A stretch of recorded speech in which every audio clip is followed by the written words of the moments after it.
It's 10 a.m. in Kaffa, southwest Ethiopia. The sky covered in clouds. Long rolling green hills carpet the countryside. Up in a nearby tree, the white-cheeked turako is getting hungry. This bird, the white-cheeked turako, it's such a badass bird. It has these piercing red eyes, red lipstick, and a black mohawk. So this black mohawked, red lipstick bird looks down from the branch onto the forest floor. It's hungry. What can it eat?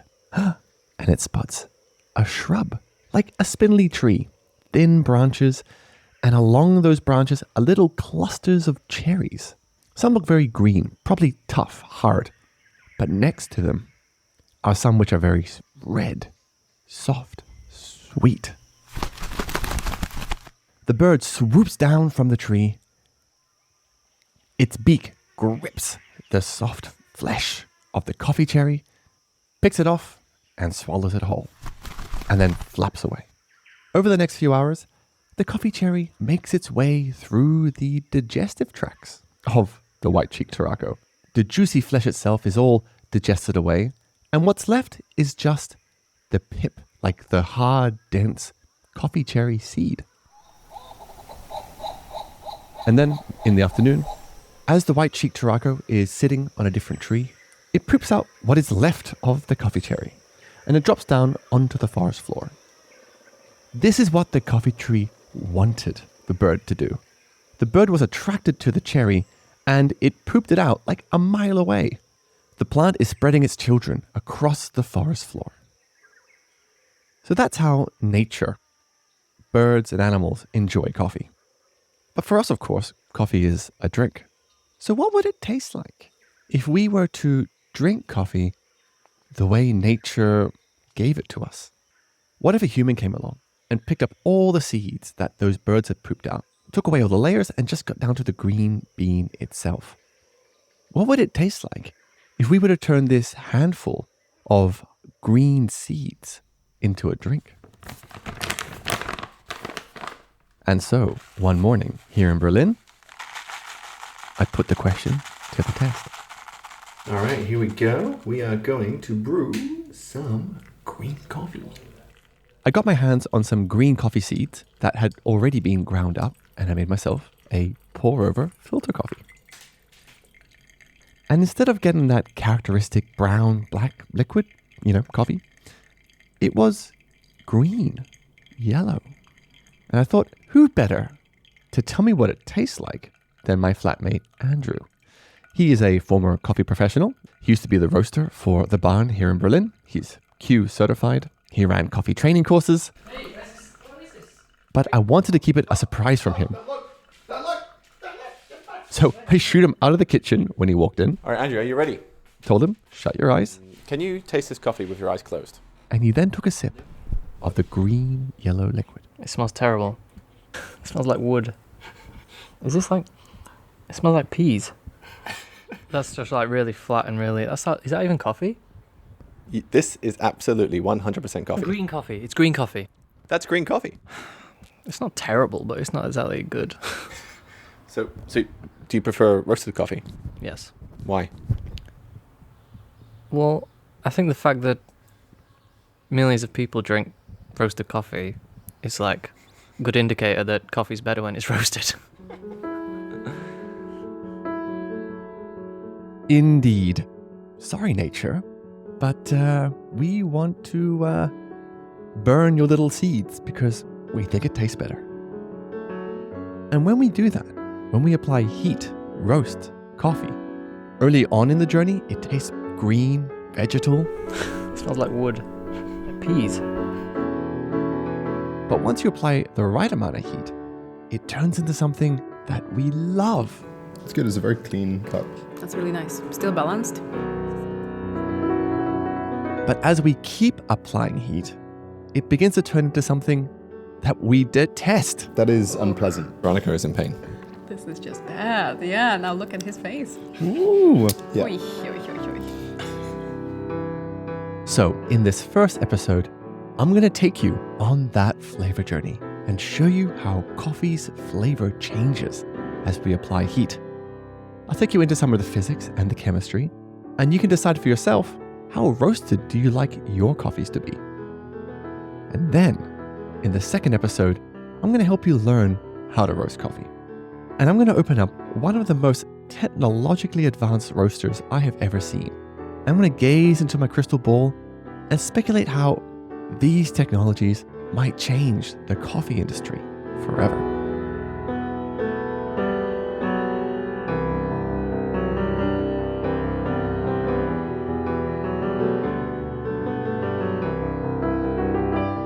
I'm James Harper, and this is The Science of Coffee,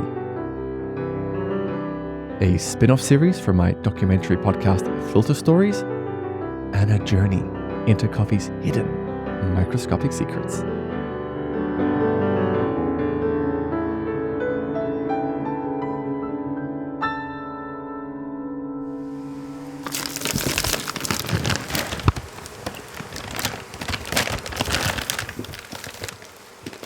So, the start of the roasting journey begins with, well,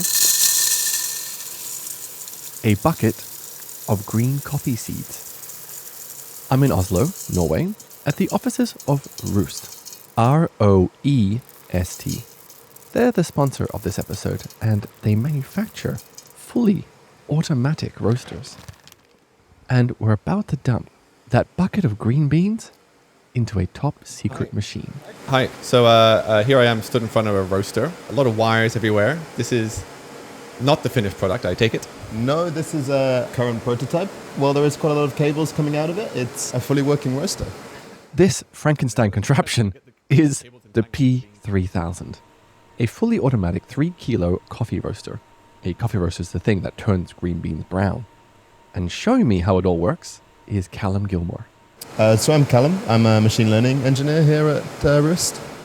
Callum gets up on a ladder and pours the bucket of green beans into a chute on the top of this roaster. So I'm just going to load the beans into the hopper.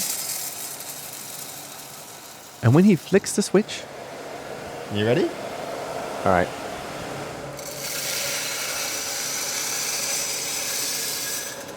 They're in. we begin one of the most mysterious, complicated, but crucial processes in the entire coffee supply chain. The beans tumble into what is basically a fan-assisted hot oven with paddles as well, pushing them around. Wow. Okay. So now we're walking away from the roaster, looking at the graphs. And because the ROEST P3000 is fully automatic, there's nothing for us to see or do at the roaster. So we head over to Callum's computer monitor. Cool. Oh, wow. So we're now just watching the live view of the roasting. Callum's computer tells me this roast session is going to last about 7 minutes. And I feel a little bit like a pilot. We took off, then I activated autopilot, and then I just sat back and relaxed with an orange juice. The beans just get steadily hotter. The beans went into the roaster at around room temperature, 25 degrees Celsius. And I watched them get hotter and hotter. 50 degrees, 70 degrees, 90 degrees, 110 degrees. I do notice they change color a little bit. So the beans went in green. They're getting a little bit more yellow now. And then another minute goes by. The beans get even hotter, 130 degrees, 150 degrees. And while it just looks like the beans are just getting more yellow, that's actually hiding a dramatic physical change. A change that's going to set us up for the moment of huge transformation. And to understand this better, I spoke to a man who had literally grabbed a microscope and looked at these beans as they changed. So I'm Mark Alchemery. My work was with the University of Birmingham and partially funded by Jakob Stoegberts, looking at an engineering doctorate all on coffee roasting and simulation of coffee roasting with a chemical engineering perspective. So at this stage, the water inside these green beans, it's agitating and it's moving across the bean. The moisture becomes a little bit more mobile. Some of it is also starting to evaporate. It's also vapor mass transfer as well. But it's what happens to a small group of carbohydrates that I find most interesting. As the temperature increases, as the moisture decreases, the cell walls start to become rubbery and can expand. So, in the cell walls of a green coffee bean, there are some complex sugars. But sugars, in a chemical definition, they don't taste sweet to us. It's the arabinose, galactans, and the galactomannans. And as these complex sugars get hotter and hotter, they become more gooey. The cell walls start to melt. The coffee bean is now becoming rubbery, stretchy. Cell walls transition from the glassy state to the rubbery state. But at the same time, water is evaporating. This creates pressure inside the bean. And also, the acids within the green coffee, they begin to break down, which creates CO2 gas, which adds to the buildup of pressure inside this bean. And then when roasting coffee, you keep adding more heat. The coffee beans hit 170 degrees, 190 degrees. The pressure is building up. We're at the 5-minute mark. The coffee beans have just hit 200 degrees Celsius. The beans are about to transform. And let's press pause. Let's taste this coffee before it transforms. Callum has set up a coffee tasting. He grinds up these beans, pours some hot water on them, lets them brew for a bit, and then he and I, along with ROEST marketing manager, Veronica Bulldog, we dip our spoons into the bowl of coffee and take a sip. It is grassy, Grass is like oats. it's very, very thin. And the mouthfeel. Yeah, like a watery taste. Taste of bread. It's quite dry as well. It's not sweet at all, or it's not even particularly acidic. No. It's just So 5 minutes into this hot spinning oven, the beans are at 200 degrees Celsius, and they don't taste a million miles away from what Andrew tasted, my flatmate, back at the beginning when he drank raw green beans. It smells like wood. Peas. It was still very vegetal. It's not dissimilar to kind of like a carrot smoothie, that vegetative note to it.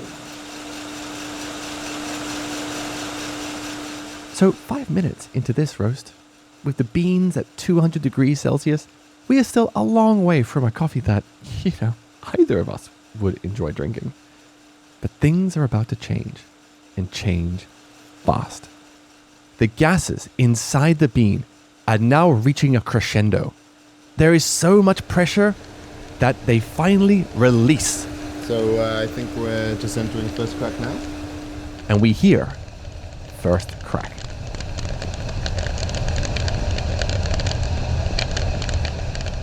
The coffee beans start to pop, physically bounce, like popcorn. Back at the coffee tasting, Callum picks up a bean, a very dark roasted bean, and shows me where he thinks the moisture blew out of. And we can also see the marks from first crack. Can you? Yeah, you can see them just in the corner here. Oh wow! Yeah, that's like it's a little like a couple of edges where something's exploded out of it. Yeah, that's visible. It's almost like a cat, scratched it right at the tip of the top of the bean. A cat just dug its claws in for quickly. Yeah, you can say that. So, back in the roaster, we're at 5 minutes and we've just hit first crack. This is the beginning of what is called the development time. How long you want your coffee flavors developed.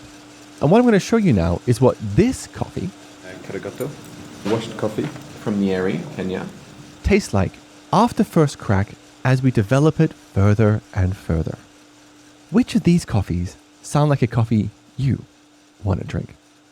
First up, a coffee that's been developed 25 seconds after first crack. This was a very sour coffee. Yeah. I still don't think we're getting much of the kind of fruitiness or the sweetness yet. But I think the acidity is definitely there. It's not that sweet. We're in the world of quite unripe fruits. Green apples. And then we let it roast for an extra 15 seconds. With an extra 15 seconds, sweetness was creeping in, and those fruit flavors were tasting riper. This is getting hints of apricots. red berry in there, maybe. It's like a yellow plum. The acidity was still very strong, but it was coming down a little bit. Interesting. Yeah, it's still very acidic. It's still an acidic coffee for sure.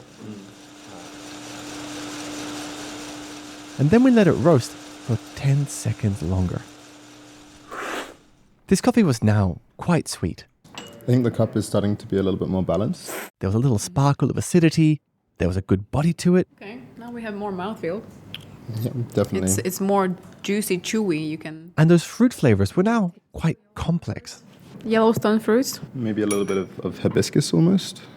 Yeah, Riper tropical fruits. it's like when you have a pineapple, but it's not too acidic. It's more sweet on the sweet side.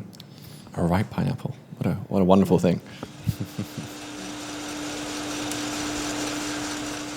Then we roasted the coffees for another 50 seconds. This is now 1 minute and 40 seconds after first crack.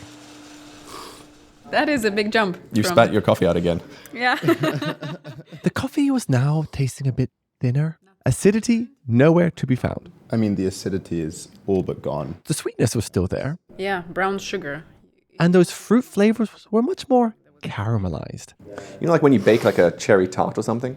This It's like cherry. that very caramelized bottom bit that you kind of scrape off and you chew. Yeah, Yeah. And creeping in were flavors you would probably find in a bakery. There's maybe even a little bit of cerealness in there. And I also got a slight burnt note. Burnt cookies. And then we let it roast for another 40 seconds. This was now 2 minutes and 23 seconds of the first crack. These beans were a very dark brown, borderline black. And Veronica and Callum, they live in Norway. They really like the specialty Scandinavian style of coffee, which is lighter roasts. What they tasted a minute ago, they were not looking forward to drinking a coffee this dark. Okay. Let's embrace ourselves. You have to swallow this one, okay? Oof.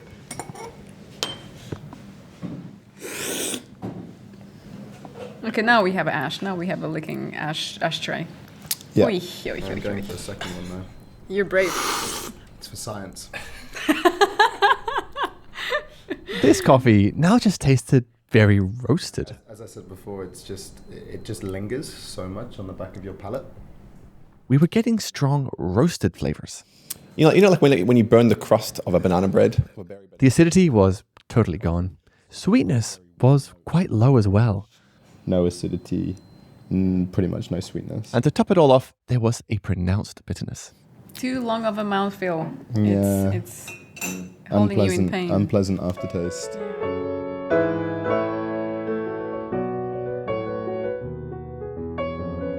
Look, you've clearly noticed there was a little bit of judgment on our side when we were tasting these coffees.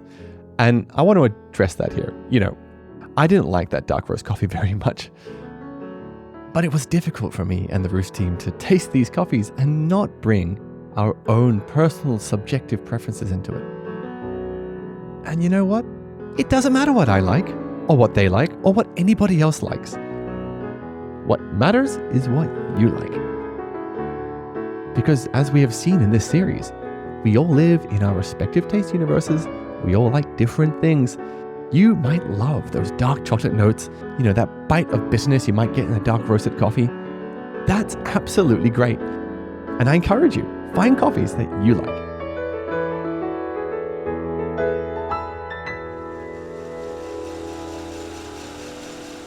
So let me just recap what was an unbelievable flavor transformation. So for the first 5 minutes roasting this coffee, the flavors didn't change that much. And then, at first crack, in the next 2 minutes, every 10, 20 or 30 seconds or so, the coffee transforms from something quite vegetative It's grassy. Grass is Okay, oats. to a very acidic, unripe fruit, Green apples. to a tangy, slightly sweet fruit, This is getting hints of apricots. then a very sweet fruit, It's like when you have a pineapple, but it's not too acidic. then a fruit dessert, You know, like when you bake like a cherry tart or something? and then dark roasted flavors. Okay, now we have ash.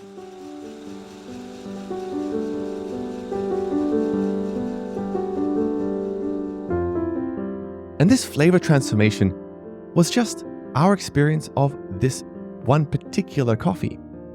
And every coffee in the world is going to taste different at different roast levels. Maybe the development of flavors is actually more around chocolate.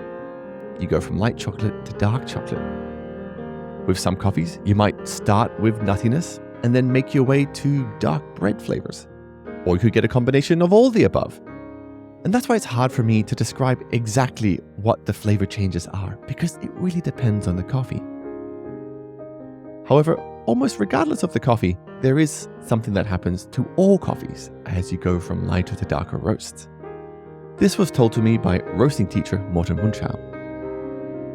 As you roast darker, you get more bitterness and less acidity, and as you roast lighter, you get more acidity and less bitterness. So generally speaking, a lighter roasted coffee will be more acidic and less bitter. And as you roast it darker, that acidity decreases and the bitterness increases.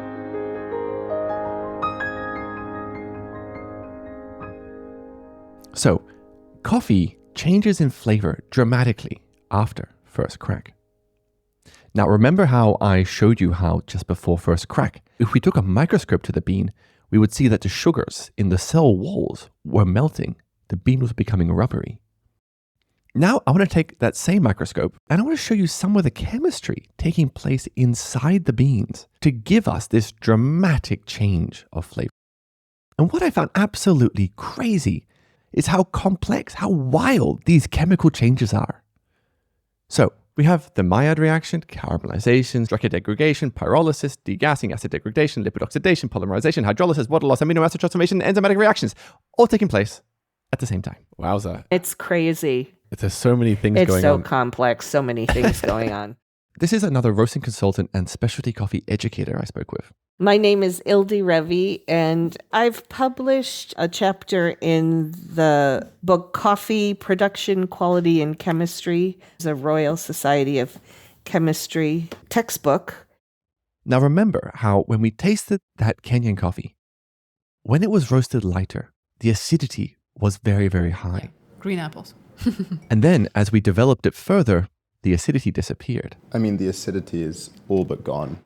I asked Ildi to help me understand what's happening chemically to produce that change. I'm going to look at this chart I have here. And she pulled up some research that was done before my mum was even born. It was so groundbreaking. It was done in 1959. So inside a green coffee bean, there are acids, citric acid, malic acid. And we really pick up on citric acid. When we taste it, we're like, wow, that's acidic. And at around first crack, malic and citric acid, they're at their maximum levels. So you're going to be getting most of the malic acid that is still in the bean. But after first crack, as we roast the beans for longer, the malic and citric acids begin to break down. Your citric acid, your malic acid is just at that point starting to degrade. And while they're breaking down, other acids begin forming. Acetic is forming. Glycolic acid is forming. Formic acid is forming. Lactic acid is forming through the whole thing. And this is what I found a little bit confusing when I first heard it. It's like, okay, citric and malic acid, they're degrading, but we have other acids which are forming. So, on the whole, there's still plenty of acids in this coffee bean. But the thing is, just because something is called an acid doesn't mean it's going to taste acidic. So what's really happening is that the acids which taste acidic are degrading, and the acids that are forming don't taste particularly acidic. So on the whole, the flavor of the coffee becomes less acidic. Okay, so that's the acids. But another thing that I was really curious to understand was, how is it that we could go from a green apple flavor to a ripe pineapple? How does a fruit flavor develop like that and then eventually even taste like a baked fruit tart? I wanted to wrap my head around, how are these different flavor compounds forming and changing? And I got my answer speaking with coffee researcher Anya Ran. I'm a coffee chemist, so I have a PhD in process chemistry. I've worked at a coffee research lab in Switzerland, and afterwards I spent 2 years working as a scientist at JDE Peets in the Netherlands. Now, Anya is Canadian, and at the risk of perpetuating a stereotype, she loves the flavor of maple syrup. It's a sweet, nutty type of flavor. And coffee can absolutely sometimes taste like maple syrup. Now, that maple syrup note, it might emerge, let's just say, 1 minute into the development of the coffee, and it could disappear just seconds later. How is it that in that brief window of time, a flavor is created and destroyed? So here's the chemistry. To get that maple syrup flavor, you need 2 base ingredients: sugar and threonine. Now, threonine, it's an amino acid.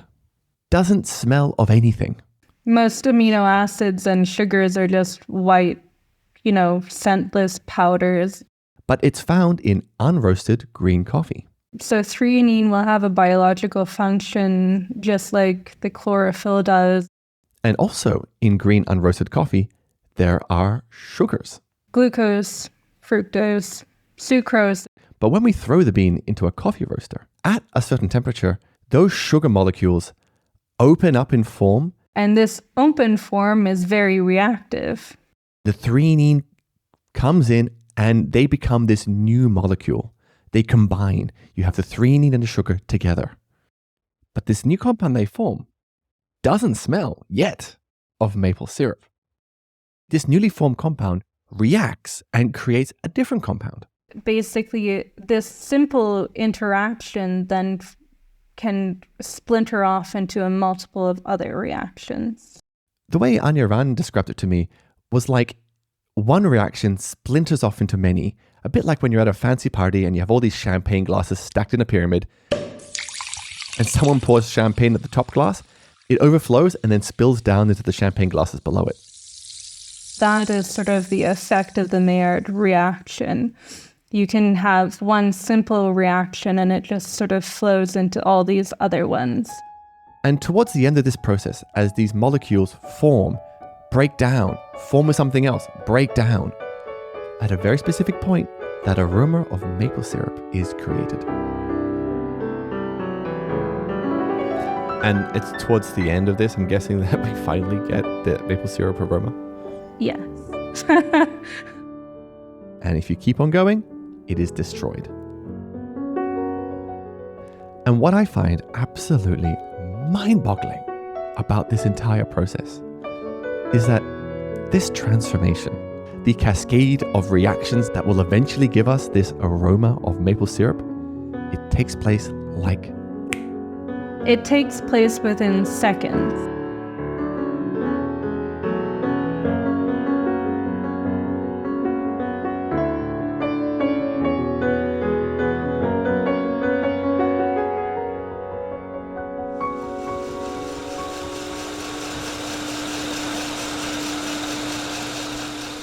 Now, I explained earlier how, after 5 minutes in ROEST P3000, we came to first crack. And then for the next 2 minutes, the flavors exploded and changed very, very quickly.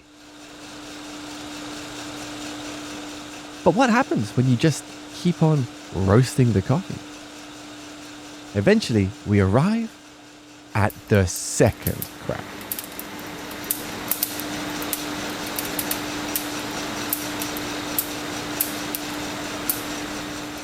By now, the beans have lost a lot of moisture, and the roaster is getting pretty smoky.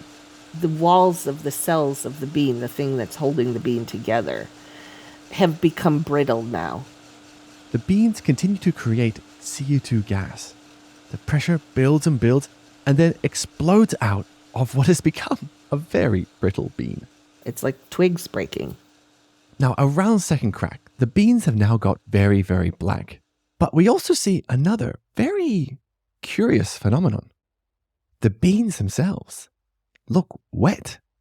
I saw it with Veronica and Callum when we were around the table looking at these very dark roasted beans. Wow, what are we seeing? Now we have a lot of oils. So much oil. Yeah, this is like every bean has a good dab of oil on it. And to understand where these oils are coming from, I spoke to another coffee scientist. I'm Samus Murkap. Samo works at the Coffee Excellence Center in Zurich. We study coffee from the chemistry point of view. And I asked him, are these oils formed during the roasting process? No, the oils are not formed during coffee roasting. The oils are quite stable. Samo went on to explain that oils, like caffeine as well actually, are both naturally present in the green coffee bean. And they both survive that roast process. And all the coffees that we drink, they have oils. It's just that only when it's been roasted a lot do the oils end up on the outside of the coffee bean. Now, Samo quoted to me the traditional explanation for why oil ends up on the outside of a darkly roasted bean. The traditional explanation is that the gas that is formed during the roasting process is pushing out. Basically, it's the CO2 gas and all that pressure which pushes the oil to the outside of the bean. But Samo was a bit skeptical of this theory. So I'm not sure if this is true or not. And in his opinion, more research is required. But seeing oils on the outside of a bean, for me, that is a very helpful thing. Because I personally don't like coffee which is that darkly roasted. And that has saved me many times when I walk into a coffee shop. I look at the grinder next to the espresso machine. In the hopper, you know, that chute where the beans are sitting before they fall into the grinder.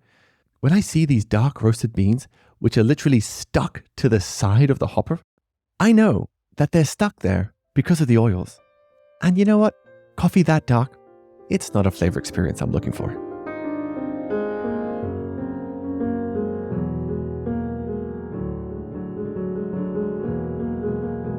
That is the second crack. And now, what happens if we keep on roasting? I asked Ildi Revi, what happens if we continue roasting after that point? Can we get a third crack? That's where you get your burning reactions. Unfortunately, we don't get any more cracks. We now have flaming hot charcoal, and the fire brigade is on its way because your house is on fire.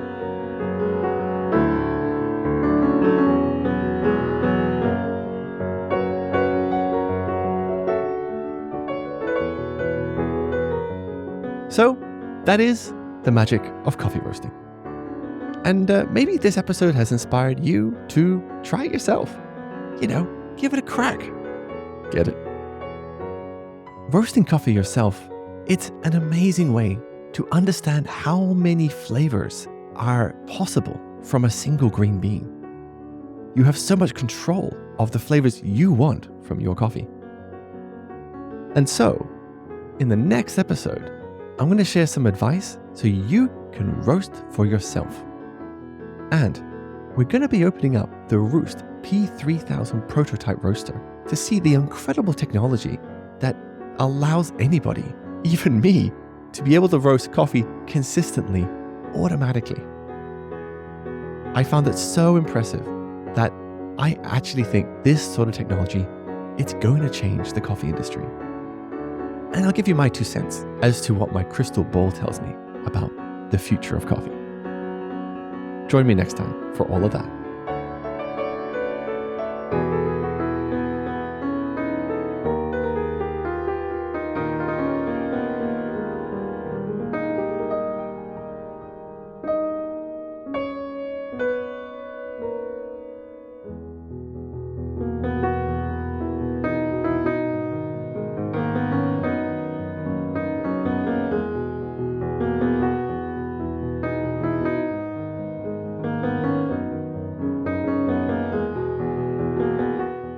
So thanks so much for listening to this episode.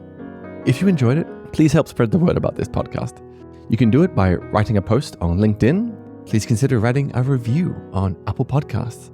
Or if you're listening to Spotify, did you know you can give podcast ratings? Open the app and give the podcast a rating. 5 stars if you really liked it. You can also make a story about you listening to this podcast on Instagram. Tag me at Filter Stories Podcast. And while you're on Instagram, I have photos of brewing up green coffee. That green-yellow concoction that I served up to Andrew, my unsuspecting flatmate. Now here's what's coming up in the rest of the Science of Coffee. After these roasting episodes, I take a flight to Honduras, where I attend Let's Talk Coffee. It's a gathering of farmers and coffee professionals organized by coffee importer Sustainable Harvest. And it's there that I discover why organic farming is so much better than conventional farming for the environment. And I go on a journey to answer the question, if organic coffee is so great, why aren't we seeing more of it?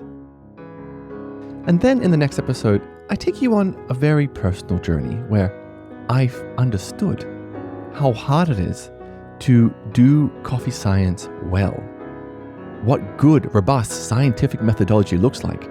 And the journey was made possible by BWT Water and More. They develop water filtration kits for making coffee at home, in the cafe. And when I learned about the science of water, it helped me transform from a naive coffee professional to a much more critical home scientist. In the final episodes of this series, I explore how you can get the most flavors from your roasted coffee beans. I explore the science of coffee aging, and I get really geeky with the technical experts inside Malkönig, an industry leader in coffee grinders trusted by baristas globally. They show me how grinders work and why it is that tiny changes can lead to such dramatically different flavors. And in the first episodes of this series, I help you become a better coffee taster by showing you how your sense of taste and smell works. I also get a little bit metaphysical, and I ask the question, when you and I drink the same coffee, are we experiencing the same flavors? And I put that to the test by brewing up many batches of the same filter coffee using Marco Beverage Systems SP9. I'm satisfied they extracted the coffee consistently every time, but I was then amazed when people told me how different the same coffee tastes to them.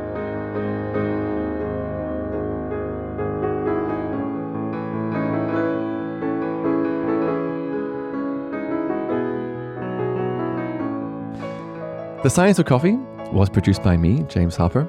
I also write and play the piano music. I thank you very much again for listening, and I'll speak to you next time.